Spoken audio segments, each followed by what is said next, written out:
Welcome back to Black Girl Ambition with your girl, Naya Baxter. This is your go-to space for community, inspiration, and practical tips to help you level up in your career and in all aspects of your life. Black Girl Ambition is not just a podcast, it is a movement. Be sure to rate, review, subscribe, and if you have not already, please share Black Girl Ambition with a friend. So, ambitious Black girls. Today, I am speaking with Liz Wendler, who is a professional stylist and owner of Liz Wendler Styling. Today, we are going to explore how fashion shapes personal branding, self-confidence, and credibility in the workplace, especially for Black women navigating corporate spaces and entrepreneurship. Plus, Liz is going to give you an inside look at the leap that she made from corporate baddie to entrepreneur, turning her passion for fashion into a thriving business. We know that style holds deep cultural significance for Black women. It is more than just fashion. It's a statement. It is a form of self-expression and can even be a challenge to stereotypes. So I am very excited as a fashion girly myself to get into this conversation today. Liz, thank you for being here and for joining me. Thank you so much for having me. I appreciate you. I always like to start these conversations understanding a bit more about some of those early influences. Was style something that you were always passionate about? Was that something that you grew into, or did you come from a stylish family? Say it's a combination of two of those options that you shared. So I would say that I've always been into fashion and I've always enjoyed it. I was just one of those little girls that loved playing with dolls and Barbies and changing their outfits. And, I even went as far as my cousin growing up was into paper dolls. And so we made clothing for our paper dolls when we were when we were little girls. But really what just kind of made me really more interested in fashion and what I was wearing was when I was in seventh grade, really sixth grade, I was diagnosed with scoliosis and I really had to figure out how to dress for my body because I was wearing a clunky brace. And imagine in your preteen years going to school wearing a brace, and it's just those are your awkward years. And it was really hard for me to figure out what to wear. I had to wear that brace for 22 hours a day. And I really had to figure out how to go to school and not be made fun of, right? And my mom, she also made it a point to, help me understand, like, you have school clothes, you have church clothes, and you have home clothes. And so when you come home, you want to make sure that you change out of your church clothes or your school clothes and back into your home clothes. And so I really had to just get creative when I was in middle school, trying to navigate those awkward years. And, I had no confidence. My self-esteem was really low because of this brace that I had to wear. And also I looked different than everyone else. I was taller than all the boys from elementary school through part of middle school until, everyone finally hit puberty. And then I looked different. My skin color was a little different. I'm mixed, right? Half Black, half Korean. I still look different than everybody. And I had to figure out my hairstyle. So there was just a lot of working parts that helped me appreciate fashion and figure out how to dress for my body type. It sounds like style was a way for you to establish your own self-confidence when you were younger. Absolutely. And I didn't realize that I had to establish that when I was younger. I was just getting by trying to figure out how to, one, fit in, because back then that was what these early 2000s, right? The 90s fashion was very much like, the Janko jeans, the bodysuits. We're repping our favorite basketball teams, like jerseys, windbreakers and stuff like that. And we were figuring out like our eyebrows. I think we over tweezed our eyebrows. Oh gosh, grade, didn't we right? over tweeze our eyebrows? We just had the like little clowns. just the little strips. The little strips. My mom was like, "What are you doing?" And I wish I had known. But we were reading Teen Bop and we were reading all these different all the magazines and getting all of our trends and our fashion from that. And then there was also the 90s grunge. There was also the preppy, like Abercrombie and Fitch, I remember, was very popular in high school as well. And so there was this kind of movement into understanding what demographic of style you fit in, and a lot of trying to figure that out and being creative and being your own person, but also wanting to fit in. And I also really focused on what worked for my body type because I have more of a crooked figure and I had more of a straight figure. And then I went into a modeling career, modeled for an agency based out of Seattle. That's where I really really helped build my confidence because I was able to try on different clothes and just trust the process of what stylists were putting on my body and hair and makeup and um, understanding different brands. And I went through an evolution, through a journey, but I just remember back in college, my friends always shopped my closet whenever we went out. They're like, what does Liz have in her closet? And it became a passion. I really enjoyed it and it became fun for me and a form of self-expression. So how did you identify styling? Because it was a hobby and then you took that into your entrepreneurial path. So how did you realize that you wanted to be a stylist for your career? So it was more so when I got my very, very first corporate job out of college. And I was working for a wireless brand based out of Seattle. And I dressed the part. I was wearing pencil skirts. And, back then it was Express. That was kind of the hot brand back in the day, right? Being corporate. Yeah, Express. So yeah, I bought all my clothes from Express. And I wore pencil skirts. I wore cute tops with it. I wore blazers and I just dressed the part. And so I got, people paying attention because I probably was the best dressed on the floor, hands down. I just didn't realize I wasn't even paying attention. I was just doing me. And I quickly, within a year, got promoted from admin to sales coordinator. Within another year, I got promoted from sales coordinator to an assistant account manager. Then another year, national account manager. And so within 4 or 5 years, I had received a promotion each year. I mean, obviously, I did the work. So it's not you like were doing a good job. Yeah, I was doing a great job on top of, dressing the part. And I commanded respect in my organization too, within my peers and my bosses and my mentors. So climbing the corporate ladder and did have a passion for it. And I would actually take my PTO to take modeling gigs. So whenever my agent called and said, hey, we have a job for you, I would actually take my PTO to go do more work. And then on the weekends, I would style my corporate friends and help them align their wardrobe with their lifestyle. So I felt like I had the natural ability and the eye for it. And I also, in my own terms, had training behind it because I was also modeling and watching my stylists, and how they were styling. So I was taking a lot of mental notes and also asking a lot of questions with the industry folks that I was working with.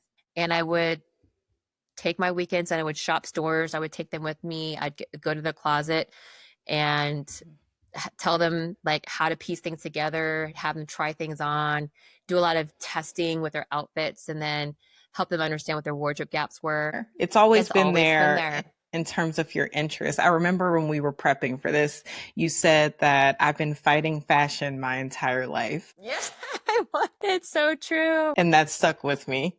Always thought like, oh, okay, like where's the money in fashion, right? Like, where's the money in fashion? And I'm glad you brought that up, actually, because the fear of not making a lot of money and the security of corporate jobs holds people back from making these sorts of leaps. Yeah, so it really does. Did it hold you back? How did you do that? I'm always curious about how people actually make money from the thing. The process of packaging their services, pricing them, monetizing them, promoting them in a way that's going to lead to a good life and lifestyle and income. So what did that look like for you? Yeah, very true.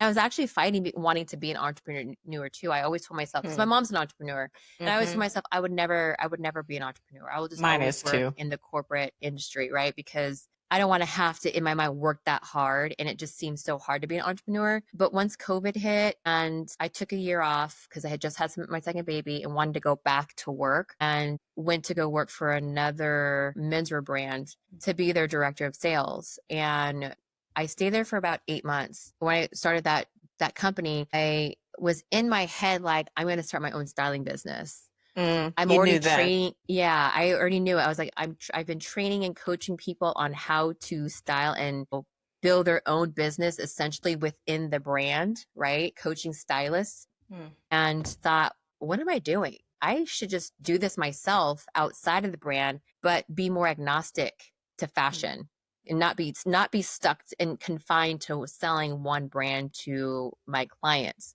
Why wouldn't I just help them with that and guide them through that whole process? And so I hit a head where my husband and I were supposed to go to New York at the same time. And he's like, you need to choose if you want to, start your own business. You can't be on the fence of corporate and your business and a family and yourself and us as a couple. It So was many a fences. lot. I took on so much. So I had to say, thanks. I love you guys to this brand that I joined as their sales director to build their sales team. We still have a great relationship. And I said, hey, I have to take care of me and my family. And that gave me the flexibility to be a mom, but also to really launch my business. So when I started that, I was like, oh my gosh, I don't even know where to start. I don't know what I'm doing. I don't know do I need an LLC? Do I just start off as, I had no idea. And I was doing a ton of research and just going on social media, trying to figure out like some connections and trying to figure out like what platform do I even use as a stylist? Because in my head, it was Google Sheets, it was spreadsheets, PowerPoint presentations. I have to present my business to my client somehow. I didn't even have pricing. I just made it up, right? Like, I think this is my value, which was pretty low at the time. Finally, I came across a style coach. A coach caters to coaching stylists like me and helping us understand how to grow our business, how to start our business, how to launch a business, how to grow. I didn't know it existed either, but I stumbled upon her and I hesitated. I was like, I don't know. I have to pay money in order to start my business, but I'm like, this is investment to my business. This is a write-off. This is going to help me launch, right? And I took a leap of faith. I got on the phone call with her and she really laid it out for me and said, this is what you need. This is what I provide. And essentially she gave me all the answers and eliminated the guesswork for me. And I said, okay, I'm going to have to trust her. She's phenomenal.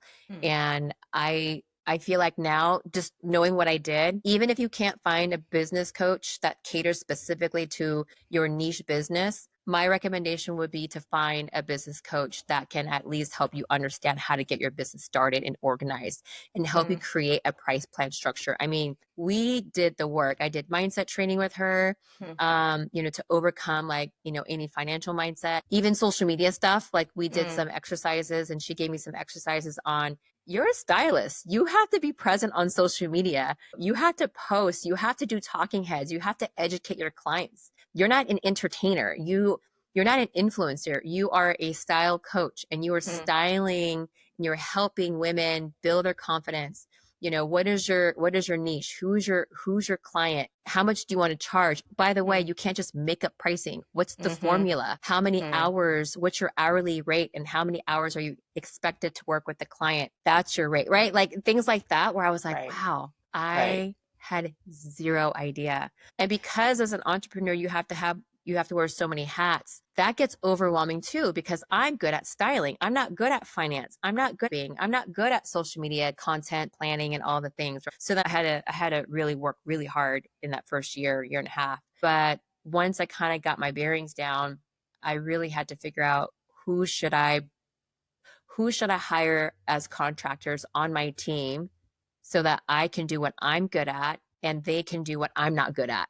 Pretend that I am a new client and we have just started to work together. Walk me through the process of where we would start. We will always start with a style direction call. Always. And it has to be Zoom mostly. Like I know there's some clients of mine that can't do Zoom or they're busy, but I share a lot of visuals on Zoom with my clients as far as what they will be receiving. And that typically will help them understand what they're going to get. And so the style direction call helps me understand their goals. It helps me understand their style struggles. It helps me understand what their ambitions are as far as like what their desires are. And it gives me an understanding of like where their confidence lies and what they're looking for. Right. And then I help them understand the process. So the process is where the next step is if they decide, yes, I want to move forward with you, every client is going to go through a style vision board process. That style vision board process is going to help me understand how they want to show up in the world. And I ask them a series of questions to help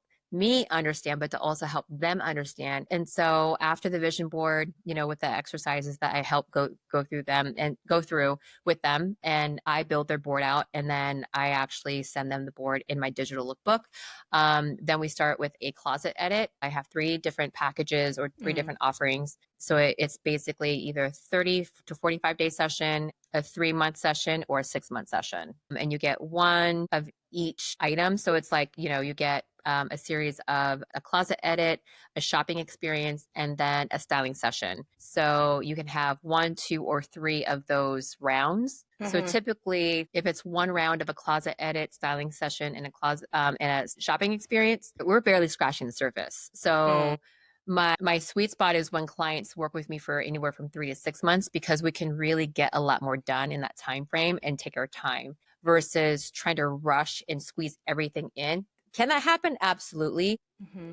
That works really well for my virtual clients because they're more self-sufficient, and they're the ones that, will purchase the items that I make recommendations on. So I help them cut their wardrobe gaps, and then I help them understand what we should eliminate from their closet. And then I help them align everything that's in their closet to their current lifestyle. So if they're like, hey, I'm a corporate baddie, I'm always on the plane, I'm on trains, planes, and automobiles. I need to have a wardrobe capsule for my business events, my business meetings, but also my travel time, and I need workout clothes. Then I'll essentially create 3 to 4 wardrobe capsules for each area of their lifestyle. So that they don't have to worry about how to piece everything together. So I present to them, a bunch of different options, and my goal is just really to help create more confidence for them and help make it easy for them. Do the people that you work with, the clients that you work with, do they typically have a sense of their own style, or is that something that you really have to work with them to define? Yes and no. There's a particular client who has an idea of what their style is, but they tend to allow trends to navigate their style. And so they will shop and buy and purchase trendy things, and they won't have a foundation of their wardrobe. So they don't really know their style. Their style is being guided by trends. The other client is the client that hasn't quite left their past life. They haven't quite left their past wardrobe, and they're still wearing their old clothing from 10 years ago. Now a lot of people are working remotely, and they don't have to leave their house. And so they either have to have clothes to be on Zoom, or they have a loose culture where they don't have to dress up and they're wearing sweats. But then when it's time for them to go to dinner, go out with the girls, go on vacation, that's where they're like, ooh. And then they're looking on Instagram and social media, like, when did that happen? Because my closet does not look like that. That does not align. So I then have to clear out their closet with old stuff, dated things. And then the trendy gals, I have to help them build their basics. Are there particular style anchors that you advise everyone has? Like my grandmother would always say, you need high quality shoes. You cannot have cheap shoes. Or are those undergarments? Is it having a really good coat? Is it expert tailoring? Like, what would you say are some of the non-negotiables for you in terms of style? Yeah, great question. I would say definitely a really good pair of denim. Like denim is so important because, and honestly, like I say this because there's just so many denim trends out there right now that people are so confused. Like, do I do the balloon pant? Do I do the straight leg? Now skinny pants are back. Like skinny jeans are they back again? They're back. They're they back. just went out. Now they're back. Know what? They're back and they never left. Like I always tell people, technically, like skinny jeans have never left. The fashion houses and a lot of these fashion brands are telling us that they're out because the Gen Z generation don't like skinny jeans. And they're now into the baggier, wider jeans. Like they're in the 90s. So if you've heard like 90s have been a trend, girl, we've already lived through the 90s. We've done the 90s already. We did the grunge. We did all the Janko jeans. We did the prep. We did everything. So everything that our generation has already experienced, we're kind of confused. We're like, but we like skinny jeans, so that's why I always coach my clients that it's important to know your personal style and not get sucked into trends, because the trends, you should dictate what your style is, not the trends. So Mm-hmm. yeah, I would say classic pair of jeans, always a nice button-down t-shirt or button-down top, right? Mm-hmm. So your classic go-to, because if you do have to go into a professional element, like, or a meeting or whatever, you want to be ready with a Right. nice classic top. I'm a fan of blazers Hmm. or just some kind of third layer, whether it's a trench or a blazer or a bomber jacket or a leather jacket, just depends. There's always a cold front, even though I live in a much warmer climate and I don't have to have a jacket every day. I might go to the East Coast or the West Coast and it's cooler. And, it's important to have a go-to jacket, like your go-to everyday jacket. I think I remember living in New York during the non-cold months, my go-to jacket was a leather jacket. Mm-hmm. I think it just depends on the shoes. Everyone's budget is so different. So my recommendation would be to make sure it's at least quality material. You can still get quality leather and it doesn't break the bank. There's a lot of great brands out there that can achieve that. So whether it's a nice, comfortable pair of strappy heels for women for the work events, and then a nice pair of lifestyle sneakers are very important. Those are main go-tos for That's good just kind of like your advice. everyday. I was very sad when the skinny jeans, they were so called on the outs, because Right, I right. love skinny jeans with a blazer. Like Yeah. it's a go-to, very easy look. Some of the style traps you mentioned, people who are kind of stuck Yeah. in time. You mentioned people not really having a strong style foundation and really relying on trends. Are there any other kind of common style traps that you encounter or Oh observe? gosh, not copying style influencers. That's a Oh. big one. That's a big Mm. one. But what happens is a lot of everyone follows certain, influencers on social media and get sucked into this person told me to buy this, or I need to buy this because well, that person, that's their lifestyle. That's their Right. job. And their influencer world is different from your corporate job, from your corporate day to day, from your mom life, right? Hmm.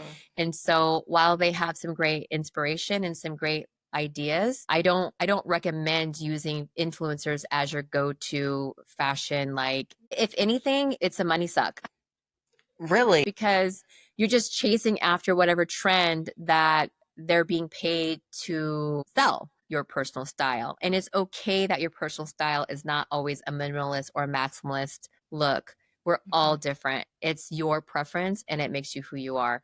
How often do you recommend people refresh their wardrobe? Is that every Yeah, season, I would say every yearly? season. I Okay. would say every season, but again, it depends on the seasonality of your climate and where you Hmm. are living. What are some tips that you can give people to keep them from overbuying? I will tell you, Liz, sometimes I will rebuy something because I forget that it's in my closet. So Absolutely. I hang it up and I go, oh, I already have two I of already these. have that. Yeah. That's a great question. That happens all the time, and I Yeah. actually see that a lot in my clients' closets. So I provide all my clients with a digital lookbook, and so Okay. I snapshot everything that they own in their closet, and they have an inventory of what they own in their closet. Now, my recommendation is to document, take photos of yourself, selfies, or take photos, and then create an album in your phone, Hmm. labeled my closet or something, and then put everything into your album in your phone under closet, so that you know what you have, and so that when you are out shopping, it's just a great reminder, like, oh yeah, I already have that. And I would just say create a list of wardrobe gaps, then you can add that to your wardrobe gap, like what's missing. So Hmm. sometimes, when you're getting dressed, something doesn't feel complete in your outfit. That's when you know something's missing, and you have to You have a identify gap. what is missing, what is the wardrobe gap, and put together a list of wardrobe gaps in your closet. That's a good one. Thinking about the wardrobe gaps. I haven't thought about taking pictures before, but I know the importance of decluttering a closet Yeah. because Yes. that's where things get lost when it's just. Absolutely. Absolutely. How many times I forgot I had that, or things that still have tags in it. When I edit my clients' closets, there's clothes that still have tags on them. Oh, that's the other thing. Hmm. Don't buy something just because it's on sale. Yeah, yeah, You know that, that's right? I've been there. I've Yeah, been we've there. all been there. Like, it's on sale. It's favorite department store. It's my favorite brand or whatever. And it's on sale because it's a seasonal item or it's a seasonal color, and it's no longer going to be a trend for the next season. So those will typically stay in your closet until it becomes trendy again, right? So, understand like what your style is, but lean into the colors that you'll wear. We want to have a very strong foundational style. Like, Mhm. how do you make your wardrobe appear bigger Mhm. than it is? Mhm. Is that Yeah. staple pieces and core colors, basics, black, gray, cream? What do you suggest there to make your wardrobe appear bigger than it actually is?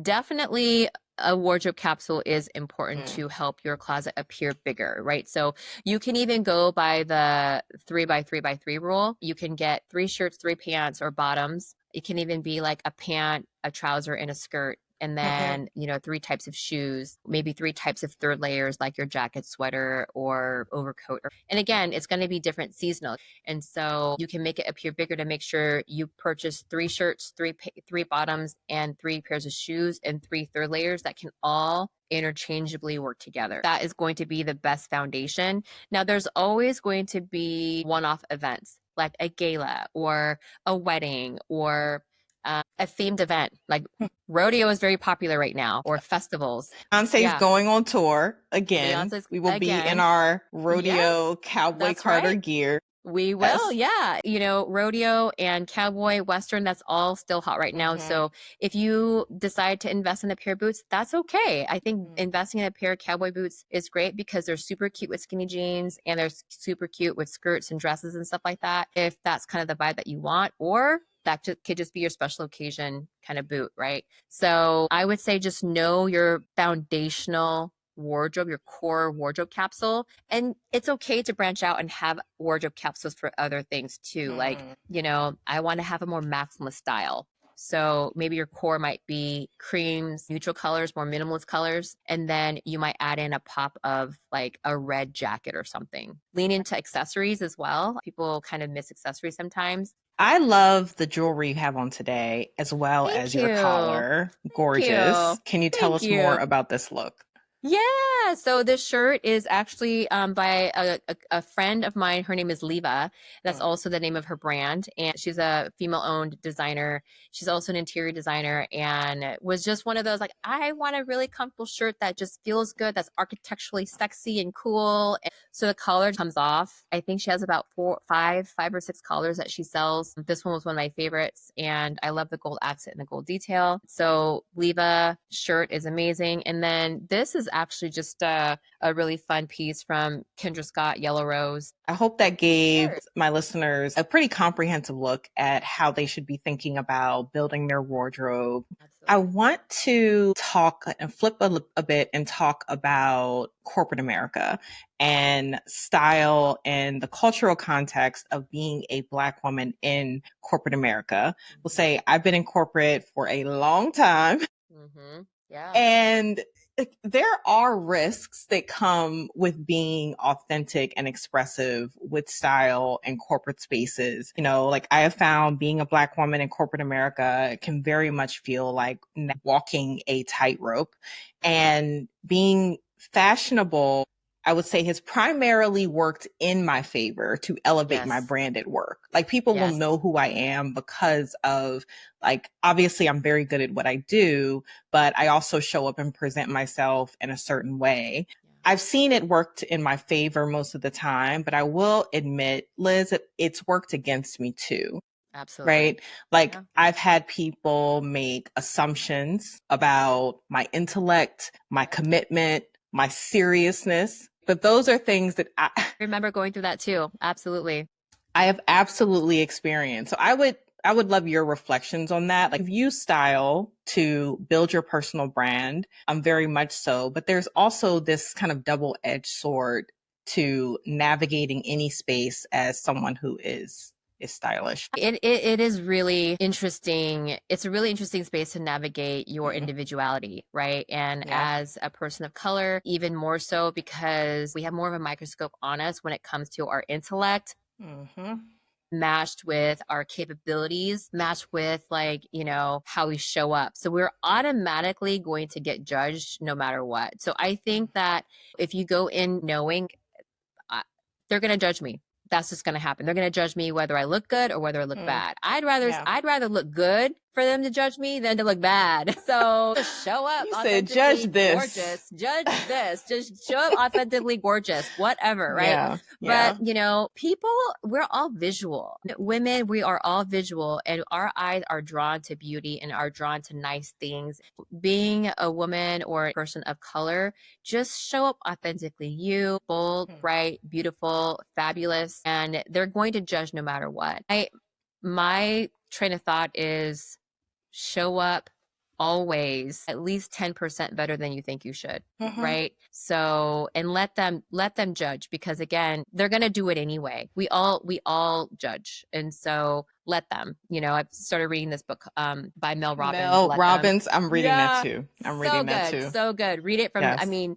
It just will change your perspective. Earlier on in my career, when I was less certain of myself, I did not lean into color. I didn't lean into really being authentic with my style. I was trying to be, the corporate cookie cutter. I was trying to be like everyone else. At some point, that started to fall away. And now, not at all. Not holding back at all, because you realize they are going to judge you anyway. Yeah. They are going to talk about you anyway. It is going to happen anyway. There is no perfect way to be a woman of color or a Black woman specifically, right? No. To them. The proverbial them. And so you might as well just do you, be who you are, be crazy good at your job, but show up authentically. And to me, I feel like it's been actually a differentiator, and something that has mostly benefited me. Yeah. But there's something, I want to do a whole other episode, Liz, because you're gorgeous. I think it'll be great.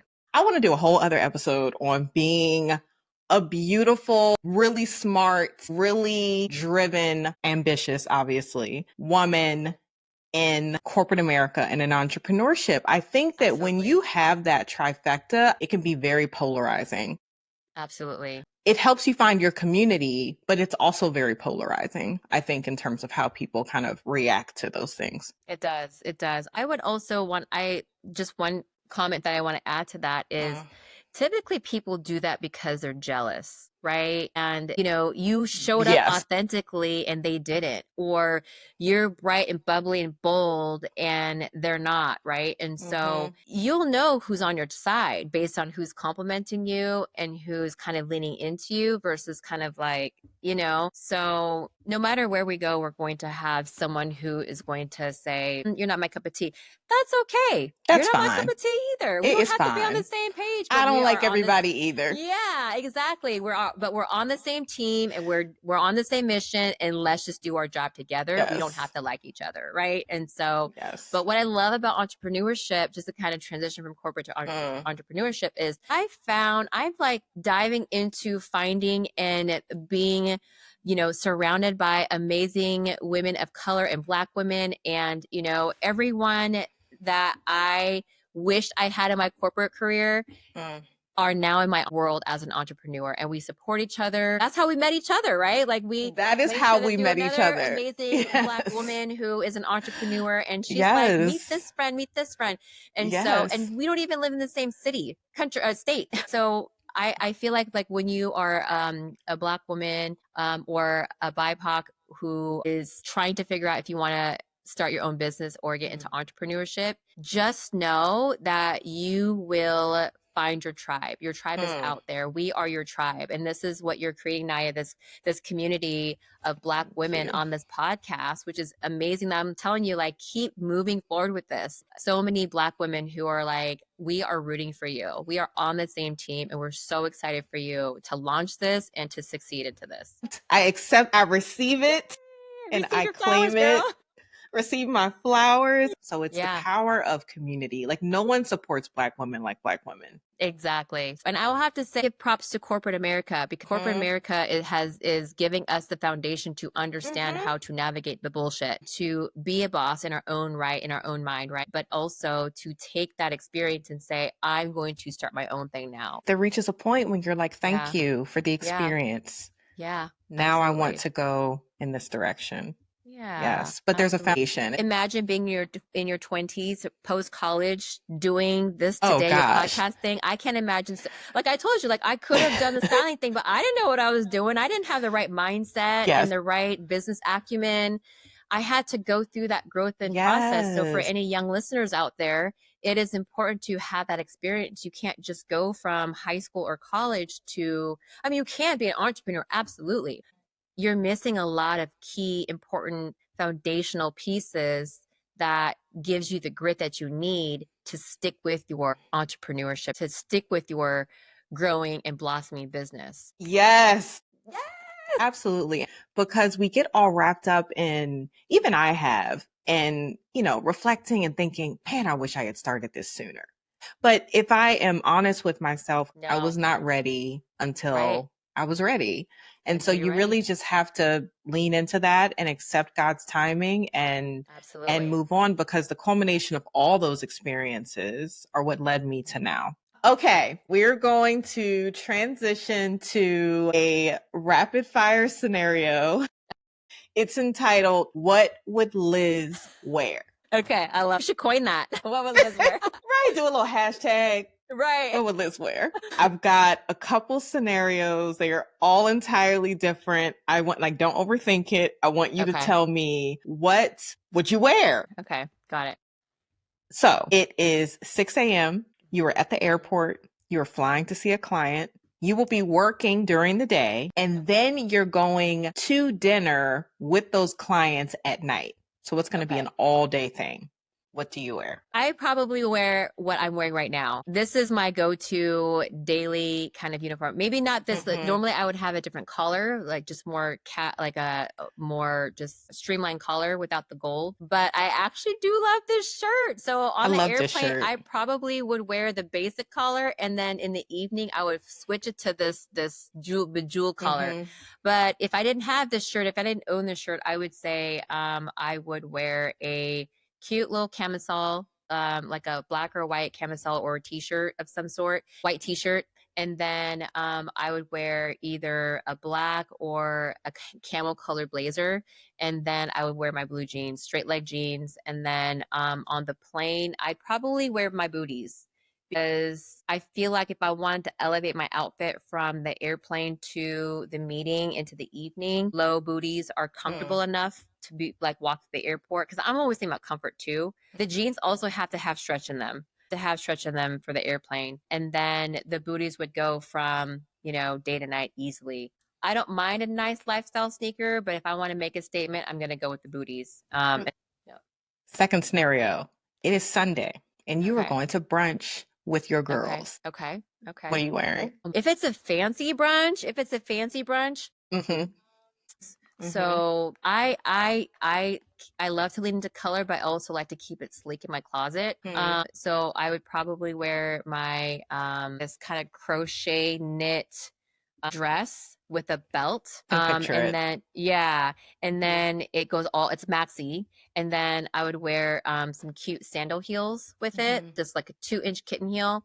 And then like a little cute little basket weave bag. If it's cold, I would throw on a jacket or a blazer. I would say a blazer, like a blazer on the shoulder, but not my. I would love put my arms in, right?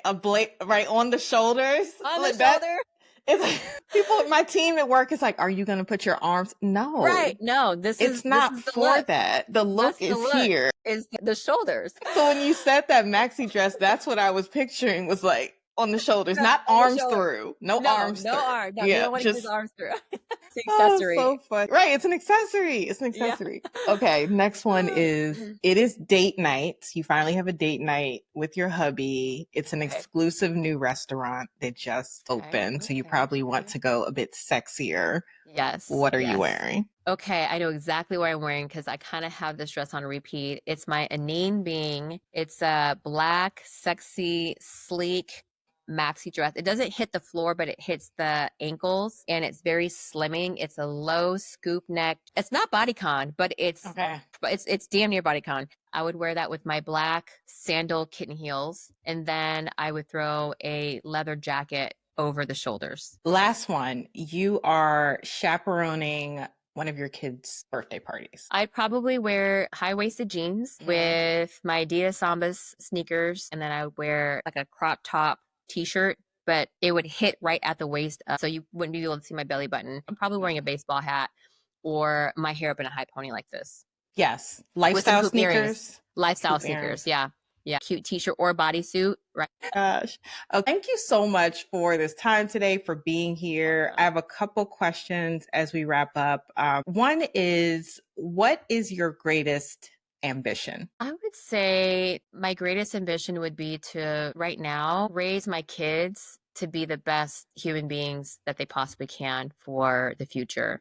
Yes. And I think one of the biggest reasons why I decided to go into entrepreneurship is because it gives me that flexibility, to be able to be there for my kids, because these younger years are so important. So if you're a parent, I think that's something to consider. And honestly, like having the sanity to be able to be part of their lives. And I've had to let go of the ambition that I could do it all, because I can't do it all. I'm one person. So I've had to really focus on like letting things go, letting certain relationships go, letting certain experiences go. Want to go out on a weeknight for dinner, and I can't do that. Ambition is to be there for my kids in their younger years as much as possible, to develop them into the best little people. That's the ultimate investment. Where can my listeners find you on socials, or if any are based in Austin? Absolutely. You can find me at Liz Wendler Styling. That's my handle on social media, and Liz Wendler on LinkedIn. And I'm not really on TikTok. I have an account. You can find me there, but you might not see anything on there for a while. And then if you're interested in my services, you can go onto my Instagram at Liz Wendler Styling and schedule a style discovery call. Those are complimentary. It's 30 minutes and there's no commitment. If you just want to get on a call to understand the investment and the process and, all that stuff, then that works too. Thank you so much for being here today, Liz. This was You're fun. so welcome. Overzealous when I'm thinking about the cash flow. I never had no handouts, just came natural. I've been testing so much, all these wrestlers nice.